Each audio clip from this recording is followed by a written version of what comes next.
Saudi আরবের সাথে মিল রেখে আজ রবিবার চাঁদপুরের 40টি গ্রামে পালিত হচ্ছে ঈদ উল আজহা। হাজীগঞ্জ উপজেলার সাদরা দরবার শরীফ সংলগ্ন সাদরা হামিদিয়া ফাজিল মাদ্রাসা মাঠে সকাল 8টায় ঈদের জামাতে ইমামতি করেন সাদরা দরবার শরীফের বর্তমান পীর মাওলানা আরিফ চৌধুরী। অন্যদিকে সাদরা গ্রামের সাদরা দরবার শরীফে ঈদের জামাত ইমামতি করেন আল্লামা জাকারিয়া চৌধুরী আল মাদানী। ঈদের জামাত শেষে মহান আল্লাহর সন্তুষ্টির জন্য পশু কুরবানি করেন ধর্মপ্রাণ মুসলমানরা। মূলত বিশ্বের যে কোনো স্থানে প্রথম চাঁদ দেখা যাওয়ার ভিত্তিতে চাঁদপুরের 40টি গ্রামে ঈদ উল আজহা উদযাপিত হচ্ছে। হাজীগঞ্জের সাদরা দরবার শরীফের মরহুম পীর আল্লামা মোহাম্মদ ইসাক চৌধুরী 1928 সালে এই প্রথা চালু করেন। তারপর থেকেই পীরের অনুসারীরা পৃথিবীর যে কোনো প্রান্তে চাঁদ দেখার উপর ভিত্তি করে রোজা ও ঈদ পালন করে আসছেন বলে জানান স্থানীয়রা। গতকাল ইয়ামে আরাফার দিন ছিল, সেই হিসেবে হচ্ছে আজকে জিলহজ মাসের 10 তারিখ। সারা দুনিয়ার বুকে হচ্ছে আরাফার ময়দান একটাই, সেই হিসেবে গতকালকে হজের দিন গেছে, আজকে হচ্ছে ঈদ উল আজহার দিন এবং কিয়ামত একদিনই হবে সারা দুনিয়ার বুকে। কিয়ামত কোনো 2 দিন হবে না। ইয়ামে আরাফা একদিন, আমাদের জন্ম যেরকম হচ্ছে একদিনে হয়েছে, মৃত্যু একদিনে হবে, সেরকম ভাবে কিয়ামতে একদিনে, ইয়ামে আরাফা একদিনে। সারা দুনিয়ার বুকে ইয়ামে আরাফা একটাই। বাংলাদেশ, ভারত, পাকিস্তান, শ্রীলঙ্কা, অন্যান্য দেশের জন্য আলাদা কোনো ইয়ামে আরাফা নেই। আপনারা জানেন বা আমাদের সাথে হচ্ছে অল্প সময় আমরা হচ্ছিলাম সংখ্যালঘু, এখন আর সংখ্যালঘু আমরা ভবিষ্যতের দিকে ইনশাল্লাহ আস্তে আস্তে চলে যাচ্ছি। আপনারা জানেন রাজধানী ঢাকার বুকে তো অনেকগুলা ঈদের জামাত আজকে হয়েছে ইনশাল্লাহ, এবং হচ্ছে চাঁদপুর সহ বিভিন্ন জেলাতে প্রায় 40টির বেশি অধিক জেলা। আগে তো হচ্ছে আপনারা যে জেলাগুলো বলতেন 26টি জেলা, বর্তমানে 40টির অধিক জেলায় আমাদের সাথে ঈদ করে। আমাদের হচ্ছে হাজীগঞ্জে অনেকগুলা জামাত নতুন করে যুক্ত হয়েছে, এভাবে চাঁদপুর জেলা অনেকগুলো জামাত যুক্ত হয়েছে। তো ইনশাল্লাহ ইয়ামে আরাফার দিনের পরের দিনে আমরা ঈদ উল আজহা পালন করি, সেই হিসাবে আজকে ঈদের দিন। দিন আগে ঈদ পালন করা হয়। আসলে আমরা ছোটকাল থেকে একটা যে বিষয় আছে যেটা ছোটকাল থেকে করতেছি, প্লাস এটার পক্ষে ঢাকাতে যে থাকে আমরা অনেকের সাথে কথা বলছি, দেখছি এটা বিপক্ষে আসলে কেউ ওইভাবে স্ট্রংলি কোনো যুক্তি দেখাতে পারে না। ওই যে যেমন একটা কোশ্চেন এখানে যেটা প্রায় সময় বলে আমাদের হুজুর যে আরাফার দিন তো একটা, কিয়ামতের দিন একটা, তাহলে আমরা আলাদা দিনে কেন হবে বিশ্ব ঈদ? শেষে আমরা বিশ্বের অন্যান্য দেশের সাথে তাল মিলে বা প্রথমে চাঁদ দেখার ভিত্তিতে ঈদটা করি আমরা। সো আমার কাছে মনে হয় যে আমাদের ওইটাই কোয়াইট রাইট। এখন আসলে এটা নিয়ে তর্ক বিতর্ক আছে, আর এই তো আমার মনে হয় রাইট। আর ঈদ করতে পারি তো অবশ্যই ভালো, ঈদ আনন্দের দিন অবশ্যই ভালো লাগে, ভালো লাগছে। আমরা তো ঈদ করতে আসি, জীবনভর করে আসি, বাংলা ছোট বাংলাদেশ এখনো করতে আসি, বাঁচি থাকলেও আরো করবো।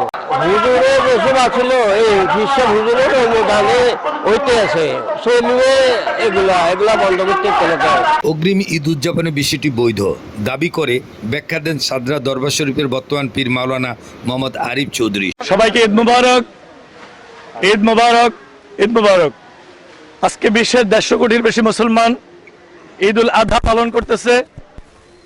আজকে রবিবার, এর মধ্যে প্রত্যেকটা দেশ নিজের স্থানীয় সময় মোতাবেক করছে, তারিখ একটাই। আর এই ধারাবাহিকতায় আমরা 1928 সাল থেকে আজ পর্যন্ত করে আসতেছি। তখন সামান্য কয়েকজন মানুষ ঈদগাহ ছিল। আজকে চাঁদপুরের বিভিন্ন উপজেলা নয়, শুধু সারা বাংলাদেশের 2-1টা জেলা বাদ থাকতে পারে, আর না হয় সকল জেলায় আজকে ঈদের নামাজ হয়েছে আলহামদুলিল্লাহ। আমরা হিসেব করলে দেখব একটা সময় গেছে যখন শুধু সৌদি আরবের খবরটা সৌদি আরবই করছে, কবে হজ হয়েছে পাশের রাষ্ট্র এই খবরটা জানে নাই। পানি আসলে যেমন তায়াম্মুম থাকে না, নিউজ পেলেও এরকম পরের দিন ঈদ করার কোনো সুযোগ আমাদের নাই।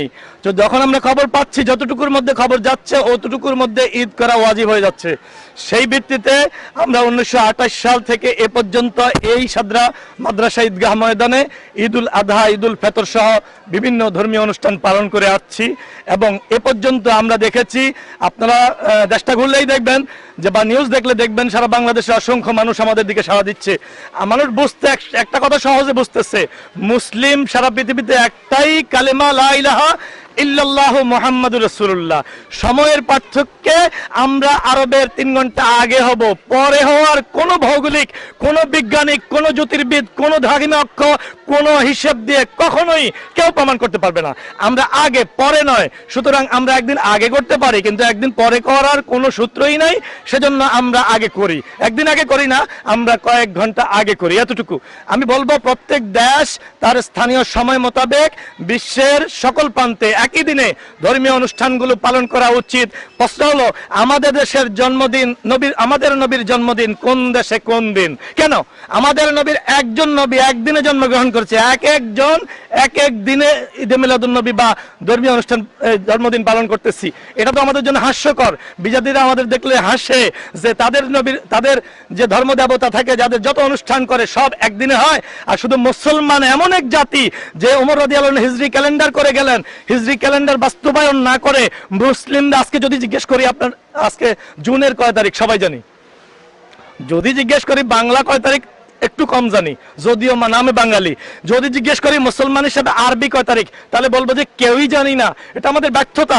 পুরো মুসলিম উম্মার হিজরি ক্যালেন্ডারের হিসেব করে ধর্মীয় অনুষ্ঠানগুলো চাঁদ দেখার ভিত্তিতে করা উচিত আমি মনে করি।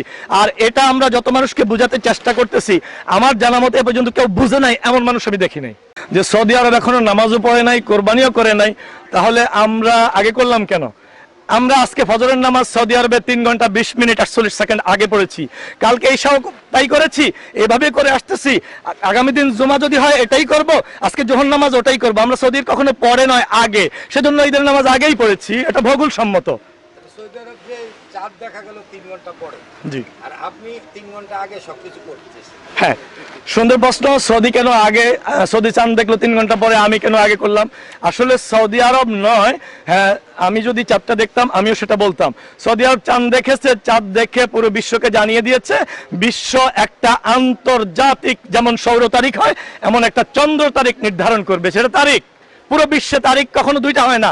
এটা আমরা যারা সামান্য 8-9 পড়ছি তারাও বুঝি, তারিখ দুইটা হয় না, তারিখ একটা হয়। তো সৌদি আরব যখন চাঁদ দেখা গেছে পুরো বিশ্বে একটা তারিখ হবে, আর ওই তারিখ মতো স্থানীয় সময় মোতাবেক আমলগুলো করব। চাঁদ দিয়ে তারিখ নির্ধারণ হয়, সূর্য দিয়ে স্থানীয় সময় মোতাবেক আমল হয়। সাদরা হামিদিয়া ফাজিল মাদ্রাসার প্রতিষ্ঠাতা অধ্যক্ষ আল্লামা মোহাম্মদ ইসাক চৌধুরী 1928 সালে প্রথমে চাঁদ দেখার উপর ভিত্তি করে ইসলামের সব ধর্মীয় রীতিনীতি প্রচলন শুরু করেন। মাওলানা ইসাকের মৃত্যুর পর থেকে তার 6 ছেলে এই মতবাদ প্রচার চালিয়ে আসছে। অগ্রিম ঈদুল আজহা উদযাপন করা গ্রামগুলো হলো হাজীগঞ্জ উপজেলার বলাখাল, শ্রীনারায়ণপুর, মণিহার, বরকুল, অলিপুর, বেলচো, রাজারগাঁও, জাকনি, কালচো, মোহনপুর সহ ফরিদগঞ্জ মতলব উপজেলার বেশ কয়েকটি গ্রাম। মোর্শেদ আলম, চাঁদপুর।